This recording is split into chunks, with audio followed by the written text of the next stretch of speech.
Okay, I guess we'll call this morning meeting to order. First thing's to approve of the agenda. So moved. Second. Oh, Mr. Chair, I would have a comment on the agenda. I attended the Buffalo Red River watershed meeting last night. I have some things that I'd like to see our board request from them, and I don't know if you want to have that as an agenda item or have me do it through committee reports. I would make an amendment to my motion to just add that as a number 6 or 5. Yeah, that's fine with me. Okay. Okay, we've got a motion and a second to approve the agenda with an amendment. All in favor? Aye.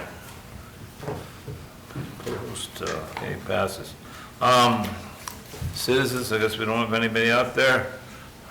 There are some citizens there, but I think you're all on the agenda already. Approval of the minutes from January 28th. Second. Motion by Grant, second by Either way. Jim. Pretty good timing there, Jim. We had a tie there, but we'll go with that. Approve the minutes, all in favor? Aye. Opposed? Motion passed. Bills, Move approval. Second. motion by Kevin, second by Jim, all in favor? Aye. Okay. With that, we'll go on to Sheriff Empting and Steve Lansom. Morning. Thanks for having us. Hopefully the motions and seconds go as quick as for this as they did before here. We're going to do a little bit. Yeah. So Lieutenant Tweeten could not be here today. He wanted to be here, but he's at the emergency managers conference in the cities. But we're looking to upgrade our mobile command trailer. Our current trailer is a 1997 model that we got after use from the Grand Forks flood. And when we got it, we ended up bringing it to somebody who ripped out the bathroom, ripped out the bedroom, kind of put some makeshift countertops in there. And we've used it a lot over the past years for any type of community events, ROLOG, if we've needed to deploy it for investigations or things of that nature. We're looking to upgrade this to a 21-foot Yeti brand trailer. Essentially, it's a fish house that they're going to convert into a mobile command trailer for us. We're not going to be putting the fish house holes in it as much as some guys want. We're not going to do that. And we're going to have the rubberized flooring. It's going to be an aluminum frame trailer. We're going to have some network wiring in there so we can put some monitors in, so we'll be able to live stream some of our drone footage and things like that into it, especially with some of the changes that we have coming up with our drone program. This will be very beneficial. We'll use an independent generator to run it like we currently use our trailer. And our current trailer right now, it's old. We have some mice in there that they don't want to pay rent apparently, so we got to evict them and get them out of there. And just it needs to be updated. We do have some current funds available in the emergency management and internal service.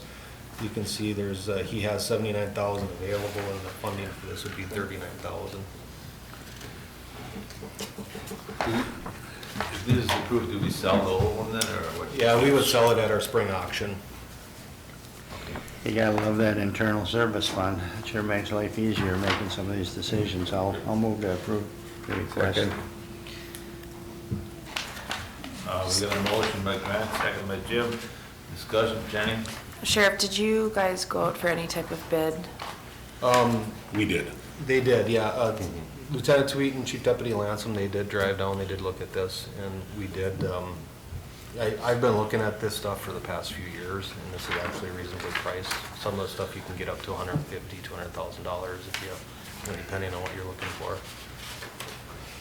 Some of the places we went to, one didn't give us a bid back, the other one was all steel construction, and for the life of an aluminum trailer compared to it, we figured we'd better go with that.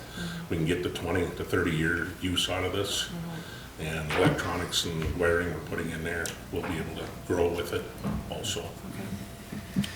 The only reason I ask is you can get a pretty nice new camper unit for 40 grand and below, so I didn't know if that, obviously. And a lot of it's it was the specialized countertops, because most of the stuff they put in the fish house are pre-made, and they just show up to that, well, we need it wider. So it is a little bit of a customized cabinetry and what they're doing. Okay. It's the first time that they've done one of these command trailers with Yeti, so they're pretty excited about Okay. going into something different also.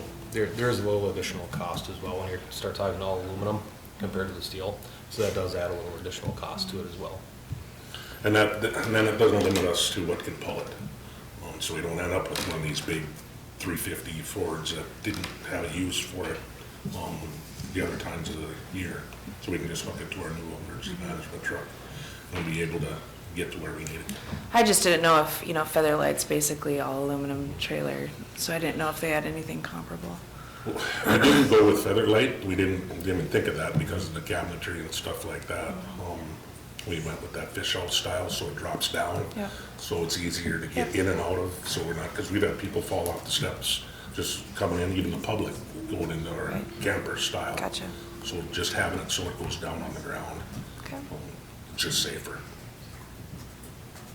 Any further discussion? Okay, we've got a motion, all in favor? Aye.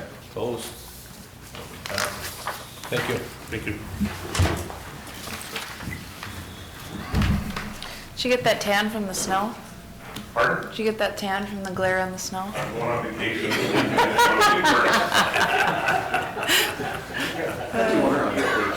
I'm usually not this tan. I'm Marine. Maybe he's running for president or something. Yeah, he might be running for president. Okay. With that, we'll move on to fill out LPN position, Kathy and Troy.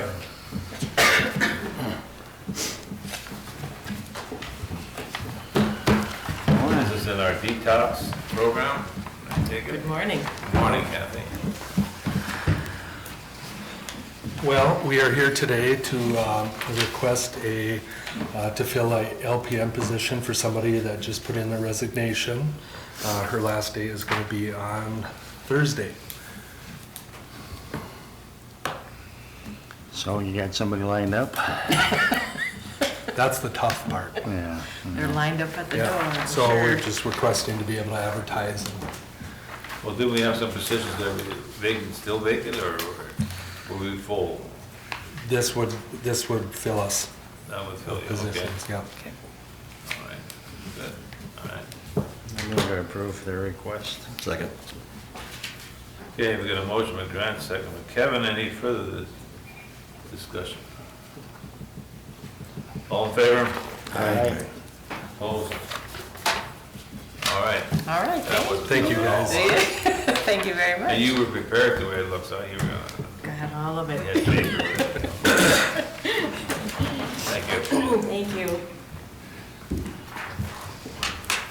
That will go on to Buffalo Watershed report here, there were no requests. Yeah, so I attended the meeting last night, and the last couple of meetings, and there's been a number of questions that I've had, and I thought I wanted to wait until they actually had an approved agenda and approved minutes before I raise these questions. But I think these are questions that are important for us, and important for us to keep tabs on what's going on there in terms of some internal things that might be going on there, as well as how much money we're investing in that when it comes to things that they probably are not working on behalf of our position. So I would like to see us request for the following items: the approved agenda from the January 2020 annual meeting. Number two, the approval of the agenda, and also the approval of the approved minutes from the January annual meeting. I would like to see the minutes showing the approval to hire an expert witness from Washington DC. I believe the name is Prather, I think was the guy's name. Number four, the breakdown of the approximately $12,000 bill from that DC expert. 5, the per diem vouchers for the managers from March 2019 through January of 2020. 6, detailed accounting of dollars spent since the FM diversion permit application. And 7, the detailed legal bills from the Vogel Law Firm from March 19th to February 2020. I think all those things are important for us to be monitoring and watching as we move forward with some of these activities and actions that are being done by the Buffalo Red Board. So I could request them on my own, but I just thought, before I did that, I wanted a discussion from the board and your thoughts on it, but I think it's important information that we should all have, so. Just would add a comment. I think part of why we are asking for this is that there have been questions posed to us from members of the public about these, and so part of our looking into it really stems from citizen outreach because of that. Yes, I would concur with that. There have been. And the fact remains that Clay County is paying the vast majority of the bills for the Buffalo Red taxpayer money from Clay County. So I'll make a motion to send the request to the Buffalo Red for those items listed by Commissioner Campbell. And Darren, you or Steve will see that that gets forwarded to them. And Yeah, if I could just give you that list. Yeah. I'll second that motion. Okay, we've got a motion, Grant, second by Jim, to, I think it's 6 items that you had there, or I had seven items? 7 items. That we want to get some response on from Buffalo Watershed. Any further discussion? I guess those are 7 items I have to start. And I think based on what we see from that, and again, this Commissioner Mojo is right about this because there's been an outreach. She's talked to me about it and about some outreach, people reaching out to her, and there's people reaching out to me regarding this. And it's, I think there's legitimate, I think there's concern, let's put it that way. Well, I think as a county, we're giving a lot of funds, the residents of Clay County are giving a lot of funds to the Buffalo Watershed. We as commissioners need to oversee that, so we need some answers, I guess, on that, so. Anybody else? Well, there may be more, as he said, once we get the answers to these, that may. Yeah, Well, we may that'll find have, that there's some that'll, other things that we need to find out. we'll discuss that later then. Yeah. All in favor? Aye. Opposed? Motion passes. Okay, now give that list to I will, yeah. whoever needs I'll that. give it to him in the exact way that I presented it here. Okay. Okay, with that, we'll go to committee reports. Kevin, you want to start us out today? Oh, sure. Okay. Excuse me, last Thursday, we had our Clay County Joint Powers Board meeting, and we spent some time going over the recap of the retreat, and I think overall, the people that responded to it, it was well received.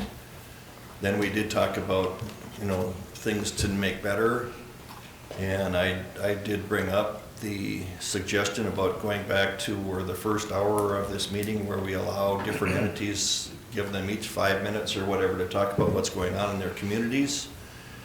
And what we've also done is we've thought that might be,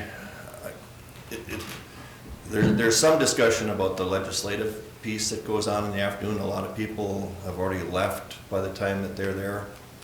And so we brought up about what about having them come in the morning to hear what each of these communities, including school districts, what they may be needing for help from the state.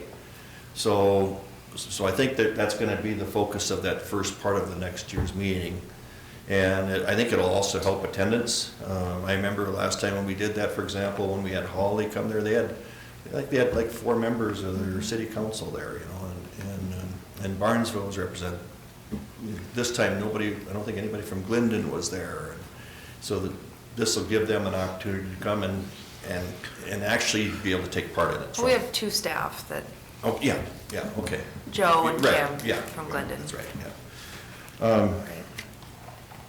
And then we did discuss some bonding, you know, the bonding committee, stuff that's going on, requests that the city is doing and what we're doing, so that we're kind of all on board with that. Mayor Judd was there giving we had a little bit of discussion regarding that half-cent sales tax that they've been floating around or talking about. And that was pretty much that meeting. Then I did attend later that day. I went over to the open house that they had regarding the downtown. I'll tell you what, I saw that visual 3D of the 11th Street underpass. Boy, what an amazing project that, if that turns out and looks like that, that's gonna just be an amazing project for Moorhead, and I can see commerce just really benefiting from that. So we need to, as a county, we need to support that every step of the way that we can. And then on the yesterday morning, then I had a Diversion Authority executive meeting that I attended, and we kind of go over some planning and scheduling that is to follow up. Before that, that's right. And then we had we ended up having those construction meetings. Was Friday. I guess I got my days a little goofed up here, but we had no, I've got my calendar wrong, excuse me. Then on Friday, I attended a brown bag deal with the Diversion Authority, and that was a discussion regarding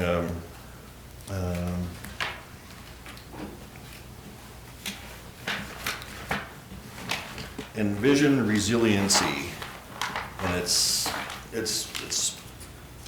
kind of an oversight to the project that can really, you can gain some points on it, and I don't know enough about it yet to, you know, I know we're in the early stages of looking at doing that.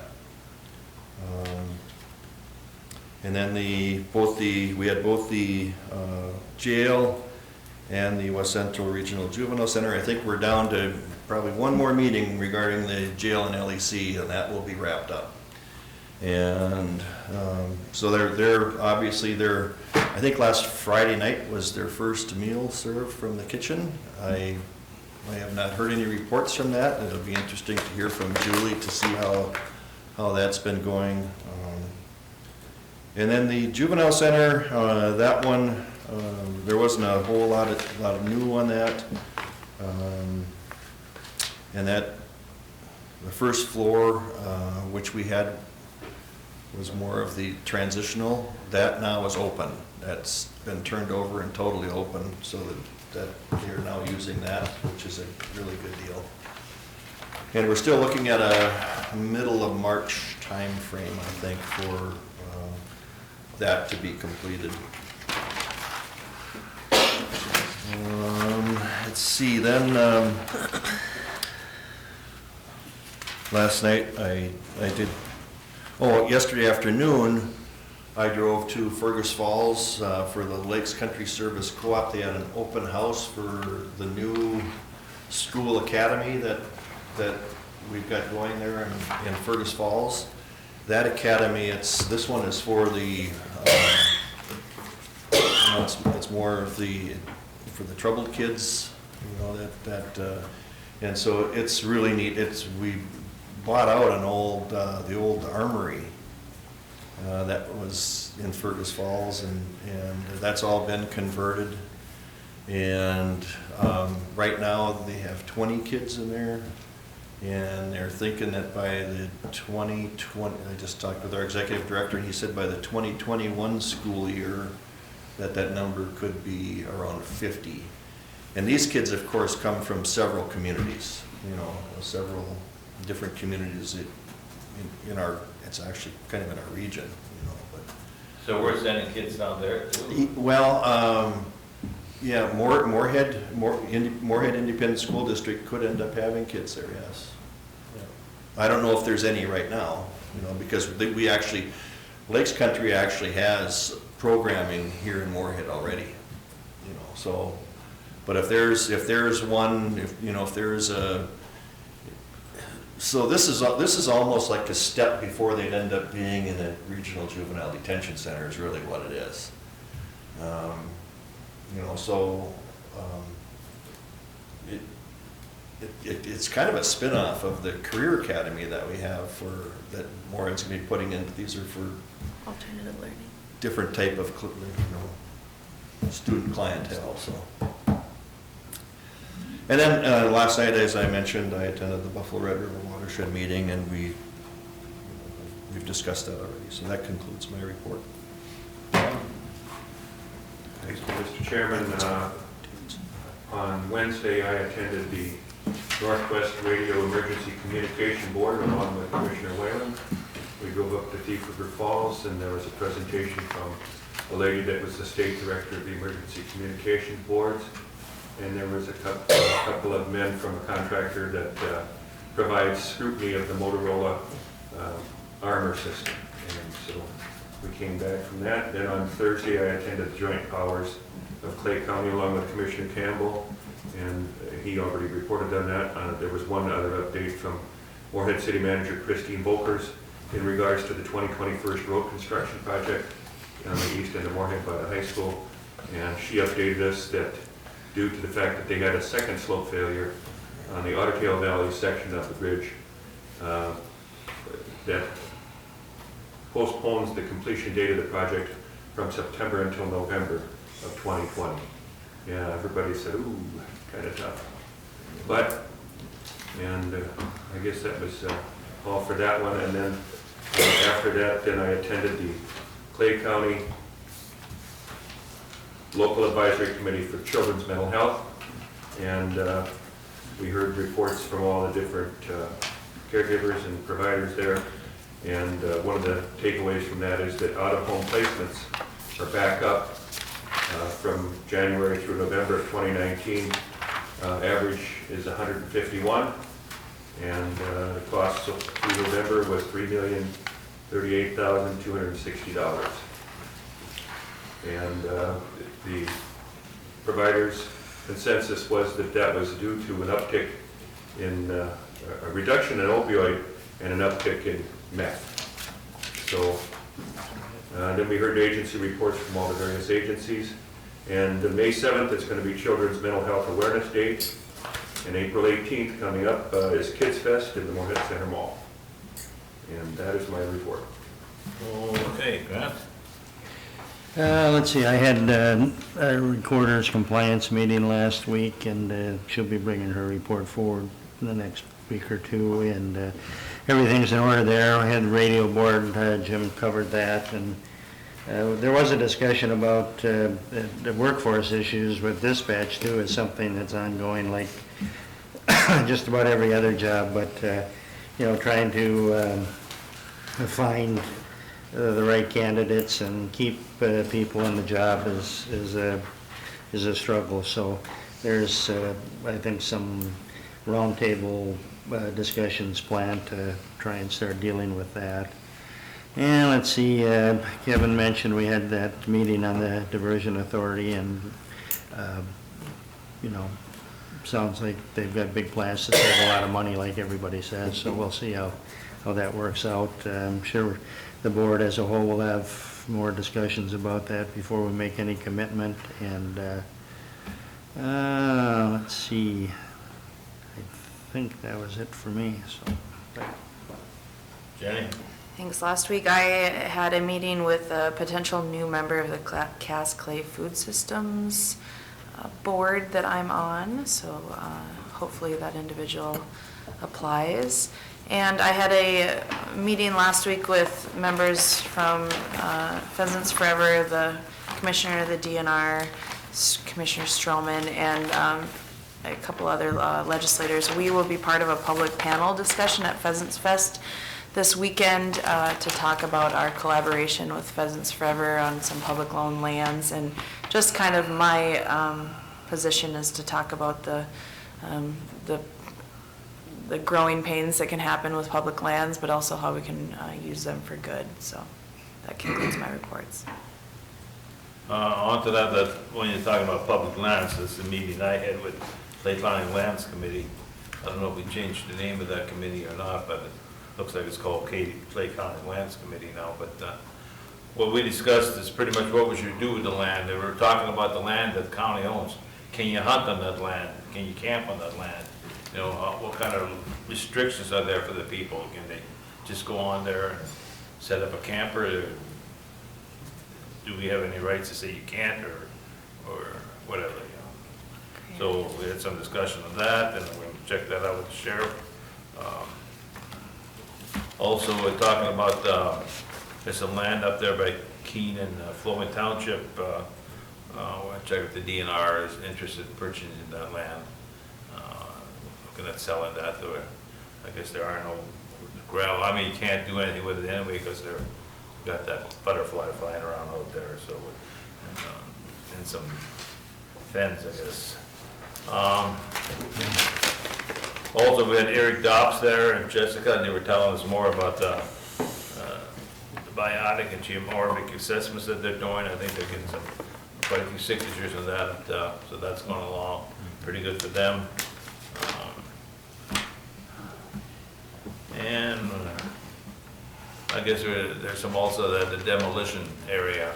We're looking at what to do with that land, because some people, we had a bicycle group that wanted to put some trails on there, but we feel it's still being used by the National Guard, and also using it for demolition and stuff, so I don't know if we can, Well, didn't we talk about where the National Guard uses it for that, and then also the sandbag staging if we were to, there's a portion of that land that's not being used, and I thought that was the portion that we said could be used if we went forward. yeah, there's still some sort of discussion with Kirk, and Kirk was at the meeting too, and trying to find out what they're gonna, if they're gonna dump some more land there, because they need some place to, like those trees that were up in Georgetown. Right. They need some places to put that stuff, you know. Well, that might be a perpetual need, you know, as we, for example, if that holding area is done down there, and whenever there's flooding and the trees stack up, that's gotta be cleared out. It's gonna be that'd be the diversion authority's responsibility, but the stuff on the Minnesota side where they take it to. And, and I think that'd be a good place where they can take it and they can burn it there, but those are more discussions need to happen. Yeah, we had also discussion on, also on noxious weeds and stuff like that. And we're trying to find out the money, I think, that we're working with Soil and Water Conservation District. I think in our budget every year, we give so much money, we approve so much money so they can get the grant, and who's paying for the noxious weed to control. And I mean, just want to see where the money's going and stuff in there, so we're working on that project also. Other than that, I was just thinking, I don't know if you guys read the FM Extra or not, but there's been a lot of good articles in there about Clay County, about what's going on in some of the different departments and stuff, so it's a good, they have some good articles in there. On that, did we get our HR person hired on, and stuff? Next Tuesday, thank God. Tuesday? Yes. Okay. Next Tuesday. That's probably gonna be in your report or something, so. Mr. Chair, can I add mine before? A couple of things, going back to the Clay County Joint Powers meeting, I did talk about the SCORE funding, and they look for the state to increase the SCORE funding. I know Chad, the mayor of Dilworth, was there, very supportive of that. He was unaware that what we were trying to do, as well as our mayor and city manager were unaware of that. We're really looking at trying to double that SCORE funding. So they're obviously, we're very supportive of that. One last thing, yesterday at our diversion meeting that I was at, that's where we first notified about the Corps' yesterday, there was a public announcement through their work plan. There has been $100 million more money committed to the project for the year 2020. And that number's, there's 4 things that are going to come from that. Number 1 will be to complete the wild rice control structure, and that's the one that's currently out by Horace.